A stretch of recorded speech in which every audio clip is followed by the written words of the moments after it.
Hello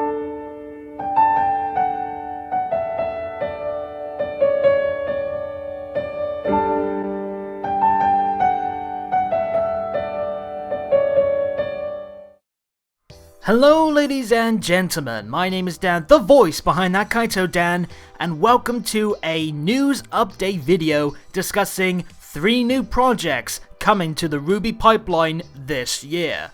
So, last night on the official RWBY Twitter, they released a blog by the new lead producer for the series, Laura Yates, who revealed 3 new first exclusive RWBY shows coming this year. It came completely out of nowhere and threw pretty much everyone online for a loop, but yeah, this is some pretty exciting stuff. Obviously I'm just gonna go through the announcements itself, discuss the new shows, and just give my overall feelings on the thing. So yeah, let's just dive into it. So the first one is going to be coming later this spring, and it is a first exclusive behind the scenes talk show hosted by Kerry Shawcross. This is pretty exciting because this is very similar to RWBY Rewind. For those of you who may not be familiar with RWBY Rewind, it was kind of like the after episode discussion between, at the time it was Yisa Badiola and Chad James, as well as several other guests that they brought on, and they were discussing the episode that had just came out, as well as other facets behind the show. That stopped from last year for a multitude of reasons, but this is going to be more of a RWBY discussion, where according to this, it says that it's going to give us more insight into how RWBY brings the series to life each season and what inspires them as artists. So it's going to be a bit of a sit-down discussion between Kerry and different members of the RWBY to give their input on what they give to the series, and just like a nice little casual chat. And I think this is pretty cool. I did really enjoy RWBY Rewind. It was a nice little fun like icebreaker between every episode, and there was also some previews for the next episode which build up the hype as well. But this is actually pretty cool because I always am fascinated by behind the scenes stuff. Especially with the RWBY, because this is stuff that I'm very interested in, to see what helps create the show that I'm so passionate for. And hopefully we'll get some nice little mixtures of different RWBY members, not just like the ones that we're most known with, but also maybe some newer guys that have come to the team in recent years. And yeah, I think this is a very nice little breather down after Volume 7. So yeah, I'm looking forward to this immensely. Then we have a project that I think is probably the most anticipated by a lot of people, and that is a first exclusive live-action series with members of the RT animation team and some special guests apparently joining for a RWBY-inspired Dungeons and Dragons campaign set in the world of Remnant. This is very exciting because obviously we're in this period now where D&D shows like this, such as Critical Role for example, they've exploded in popularity. You got all kinds of different people making their own D&D campaigns, from different companies, fans of just D&D in general, people who just want to create something like this. It's very fun to just build a simple but engaging story like this and engage the people that are watching it. This is some really good stuff, especially with it being based in RWBY, because RWBY feels like a very good playground area for these kind of adventures, especially with the roleplay aspect of D&D games, where you can create your own persona and immerse yourself into whatever world is being created.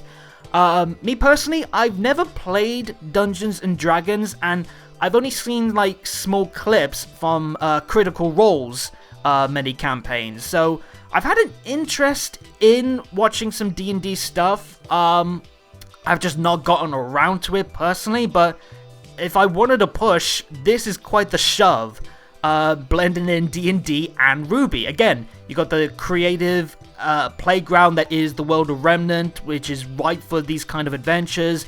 And we're bringing in RT animation personalities, again, special guests as well. Of course, this isn't the first time that a Rooster Teeth product has been made for a D&D campaign. We've had Heroes and Halfwits, which featured the Achievement Hunter guys. So this isn't new ground for them per se, but immersing it into the world of RWBY, I think, is such an exciting prospect just for all the fun, all the laughs that can be had, and it'll be great for those who are kind of like me, on the edge of having an intrigue in Dungeons & Dragons, but want something to give them a bigger influence to try and start watching it and maybe even creating their own adventures.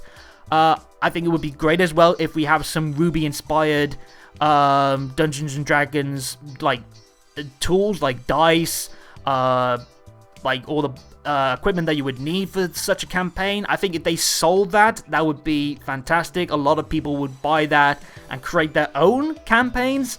And I think this is pretty cool. I'm all for it. I'm definitely going to check it out. So yeah, that's a fantastic content coming later in the year. And then we have the third one, which is, again, coming out sometime this year. They're in the early stages of development at the moment, but it is a handful of new animated shorts featuring completely original RWBY fairy tales. It's going to be presented in a new 2D mixed media style of animation, and these are apparently the kind of bedtime stories that Tai Yang would have read to Yang and RWBY when they were little. This is something that I have been wanting for a long time. Obviously, we've had fairy tale mentions in the past, like the fairy tales that Pyrrha brought up during her conversation with Ozpin, like the Shallow Seas, the Girl in the Tower, and we've seen it in the past where these fairy tales have at least dropped subtle hints to possible elements in the story to come. Like, again, the Girl in the Tower, many of us have attributed that to Salem and her origin when she was locked away in the tower before being saved by Ozma, and then everything that followed since. There was also the Man with Two Souls, which is a very iconic one for how it related to Ozpin and Oscar with the whole soul bonding power that they have. Beyond that though, I think it's great to have more fairy tales given to not just the world but also to us to watch, read and experience, because that's a great way to flesh out the world. It's something that gives the world a bit more depth, that there is elements that inspire characters in their own way. There is something that feels very natural to the human world, where we all have our own stories that we read and get engrossed in. And it's something that will help flesh out the world in terms of, like, what is the creative edge of the people in Remnant without it being tied specifically to the main narrative or the adventures of RWBY and company. And yeah, maybe they will have some elements where fairy tales will be dropping small hints to possible events in the future, but even if that isn't the case, this is still something that I'm all for, as it again helps flesh out the world and give it a bit more depth. And the fact that it's going to be a 2D mixed media style of animation suggests that it's going to be various animation styles and visual aspects, perhaps mixing up the classic silhouette style that we had early on in this series with the sort of 2D but colourful animations that we had for the world of Remnants. That would be really cool, and I'm all for some 2D animated RWBY content.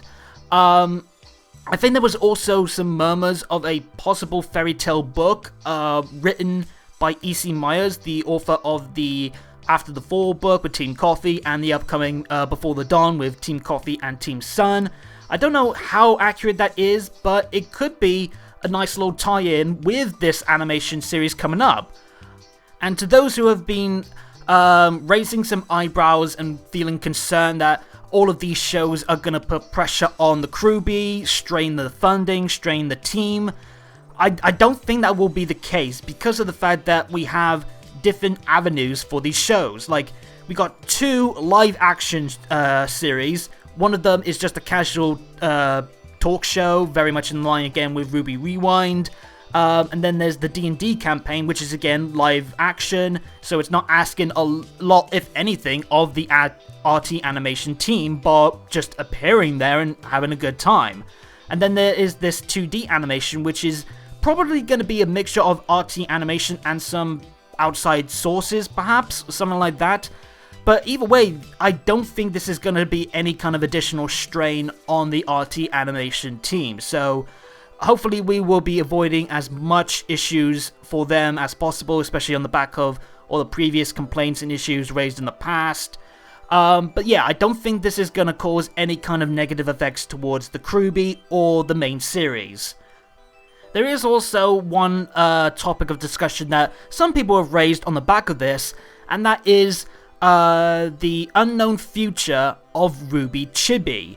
Of course, that was like probably the most well-received big side project material for the series on the back of the end of Volume 3, and a lot of people, myself included, really enjoyed RWBY Chibi. It was a good laugh, great avenue for some characters to be fleshed out in their own ways, even in non-canon elements. But obviously, the third season ended kind of abruptly. Usually Chibi seasons were 24 episodes, but season 3 ended, I believe, with only 16. And we had no prior announcement that the episode that we had at that time was the finale episode. So it came as a big shock to a lot of us. And since then, there have been tons of requests wondering, is RWBY Chibi cancelled? Is RWBY Chibi just delayed? Or is there actually no decision yet? As far as I'm aware, it is unknown what is the current fate of RWBY Chibi, bar the restructuring that RT Animation went through and focusing on the main series itself, possibly putting it into an area of not really being an immediate priority. At least that's the vibe that I got, at least from prior discussions with RWBY members, with RT Animations. Like, it feels like it's frozen, but not so much cancelled. But at this point, I would not be surprised if it is, like, wrapped up, at least maybe for the time being. Personally, I am going to be sad that we don't have any RWBY Chibi at all at this point, even if it is going to come back at some point. But on the other hand, I am kind of glad that we have some new side content material that isn't in the same vein as RWBY Chibi. Comedy is very tough to nail down on a consistent basis, especially when you are fixed in such a strict time period as the initial period of RWBY, where it was just taking place in the events of volumes 1 to 3. They didn't really try and branch out into characters from outside of that, and from settings and all that outside of the Begins 4 element.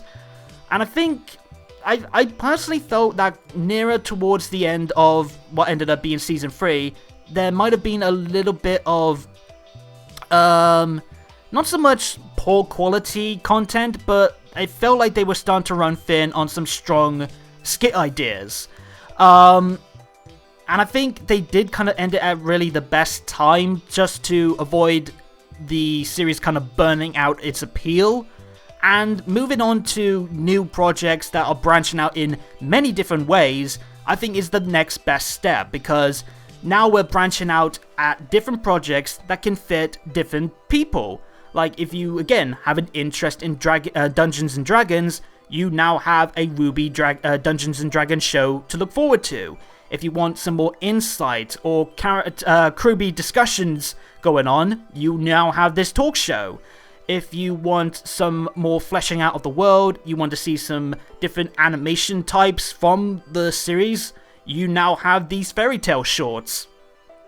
And I think that it will be the next best step for the series, branching out to all these different types of fans. You are gonna have something for everyone at this point, and I think that is really the best move that the RWBY and RT Animation can take.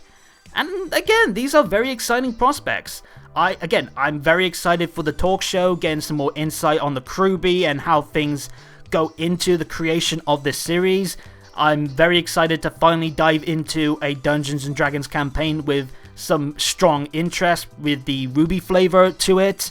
and I'm very excited to get some more depth to the world through some creative, stylish animations that are completely unique to this series beyond the 3D style that we're known for in the main series.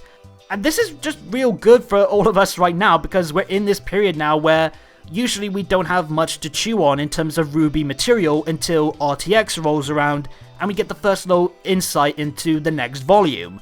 Of course, we also have the OST dropping at some point, so this is a good tie-over to get us excited for what's to come in the year, and I'm glad that we are getting so much RWBY content this year that will hopefully give us a lot to enjoy over the year. Whether you're a D&D fan, you are interested in behind-the-scenes content, if you're excited for more development for the world, if you're just excited for new RWBY content in general, I think this is nothing but good news. So yeah, I'm looking forward to it. I'm definitely going to do some videos on these different shows as they go along, perhaps. I'm just trying to wrap my head around what I wanted to do. But yeah, I think this is some fantastic news. I'm very excited, and it seems like a lot of people are as well, so that's very positive. And overall, I'm just very looking forward to seeing what comes next from the series beyond these shows as well. So yeah, overall, positive stuff. But if you want to make sure you tell me how you feel about these shows and everything else that's going on with the series, leave your comments down below, and while you're at it, hit the subscribe and bell buttons and tick the notification box to make sure you get every new video from me as they drop. And follow me on Twitter at ThatKaitoDan for more on anything to do with RWBY, updates on future content for the channel, and more. But until next time, have a good day or good night, and peace out.